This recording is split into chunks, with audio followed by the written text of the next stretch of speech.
राजस्थान में चुनावी समर एक तरीके से शुरू हो चुका है। साल के अंत में राजस्थान में विधानसभा का चुनाव होगा, जहां एक और मुख्यमंत्री अशोक गहलोत अपनी बजट की घोषणाओं के आधार पर जिस तरीके से उन्होंने गैस सिलेंडर 500 रुपये में, बिजली 100 यूनिट तक फ्री, ओपीएस योजना और चिरंजीवी योजना जैसी योजनाएं सामने रखकर जीत का फॉर्मूला सामने रखा है, तो वहीं दूसरी ओर भाजपा में जिस तरीके से नेताओं में आपसी लड़ाई चल रही है, उससे यूँ लगता है कि अशोक गहलोत को कहीं ना कहीं कुछ एज मिल गई है। सरकार बदलने का नुकसान ही होता है और ये लोग सरकार बदलते ही काम बंद कर देते हैं। हमने इनका ईआरसी भी बंद नहीं कर रहे हैं। वसुंधरा राजे के वक्त में जो काम शुरू हुआ है, हम उनको आगे बढ़ा रहे हैं। कोई काम हो किसी क्षेत्र में हो, ये हमारी अप्रोच है। इनकी अप्रोच उल्टी है, इसलिए मैं बार बार कहता हूँ इस बार जनता को चाहिए सरकार वापस रिपीट करे। जैसे कि जो योजना में लेके आया हूँ इस बार, वो योजना और मजबूत हो सके आगे आने वाले वक्त के अंदर। मैंने कहा है हमारी सरकार का, मैंने कहा है व्यक्ति तो बदलते रहते हैं। मेरी सरकार मतलब कांग्रेस सरकार अगर रिपीट होगी, योजनाएं मजबूत होगी, ये मैं कह सकता हूँ। और जनता को मेरे मर्म को समझना चाहिए, मैं क्या बोल रहा हूँ, मेरी भावनाओं को जनता के अंतिम व्यक्ति तक पहुँचाए लोग। सरकार मुझे लानी इस बार, सुन लीजिए आप, मैं चाहता हूँ कि प्रथम सेवक के रूप में मैं काम कर रहा हूँ। इतनी शानदार योजना तो इतिहास में कभी नहीं आई होगी।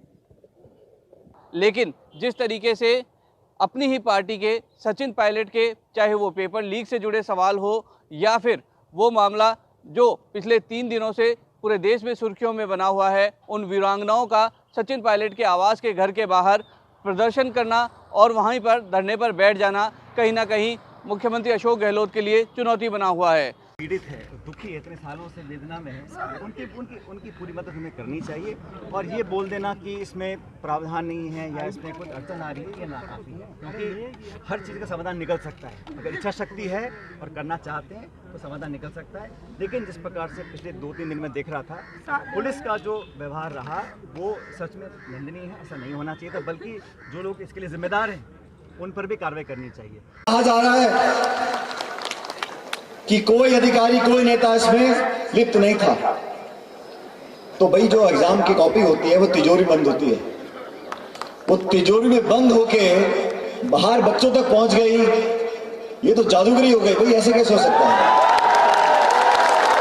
ऐसा संभव नहीं है, कोई ना कोई तो जिम्मेदार होगा। भले ही गहलोत वसुंधरा राजे और भाजपा के अन्य नेताओं के बीच चल रही मुख्यमंत्री की कुर्सी की जंग से कहीं ना कहीं फायदे में रह रहे हों, लेकिन जिस तरीके से उनकी खुद की पार्टी के नेता सचिन पायलट और उसके साथ ही राज्यसभा सांसद किरोड़ी लाल मीणा से उन्हें जिस तरीके से चुनौती मिल रही है, उनकी योजनाएं, जिन योजनाओं के बल पर वो सरकार रिपीट करना चाहते हैं, वो सवालों के घेरे में है। और जिस तरीके से इस बार बजट को उन्होंने सीधे तौर पर युवाओं को समर्पित किया था, वो बजट कहीं ना कहीं अब उन युवाओं के प्रदर्शन जिनमें पेपर लीक के मामले हों, जिसके चलते उपेंद्र यादव लगातार प्रदर्शन कर रहे हैं, अब वो जिस तरीके से भूख हड़ताल पर बैठे हैं, उससे कहीं ना कहीं नई चुनौती मुख्यमंत्री अशोक गहलोत के सामने आ खड़ी हुई है। न सचिन पायलट उप मुख्यमंत्री हैं, न सचिन पायलट पीसीसी चीफ हैं,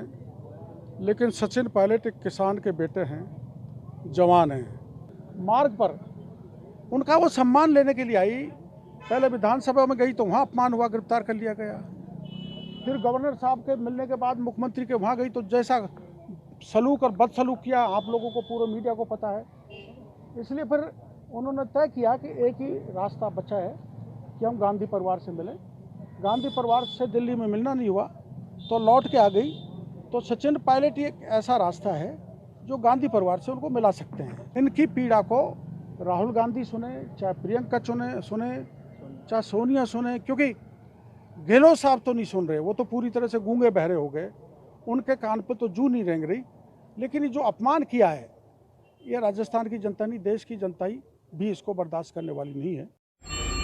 अजमेर आरपीएससी के बाहर युवा बेरोजगारों पर 7 फरवरी को लाठीचार्ज करने वाले एसएचओ सिविल राजस्थान इंचार्ज को निलंबित करवाने और दर्ज मुकदमा वापस कराने की मांग को लेकर पिछले 25 दिन से मैंने उनका त्याग कर रखा है और पिछले 4 दिन से मैंने लिक्विड त्याग दिया है और कल तबियत खराब होने से जयपुर हॉस्पिटल लाया गया था, फिर 5 SMS में रेफर किया गया और उसके बाद रात 11:55 पर ICU में एडमिट किया गया। कीटोन्स बढ़े, तबियत खराब है और जब तक SHO को निलंबित नहीं कर दिया जाता और मुकदमा वापस नहीं लिया जाता मेरा अनशन जारी रहेगा, क्योंकि मैं मेरे निर्दोष युवा बेरोजगार पर लाठीचार्ज करने वाले SHO को बर्दाश्त नहीं करूँगा। कोई तरीके की चुनौती मुख्यमंत्री अशोक गहलोत को बीजेपी के नेताओं से नहीं मिल रही हो, लेकिन एक बात बिल्कुल साफ है कि अपनी पार्टी के ही नेता सचिन पायलट हों, राज्यसभा सांसद किरोड़ीलाल मीणा हो या फिर बेरोजगारों की आवाज़ उठाने वाले उपेंद्र यादव हों, इन तीनों की वजह से मुख्यमंत्री अशोक गहलोत की जो सरकार रिपीट करने की एक रणनीति है उसको कहीं ना कहीं धक्का जरूर लगा है। जयपुर से ETV भारत के लिए अजीत शेखावत।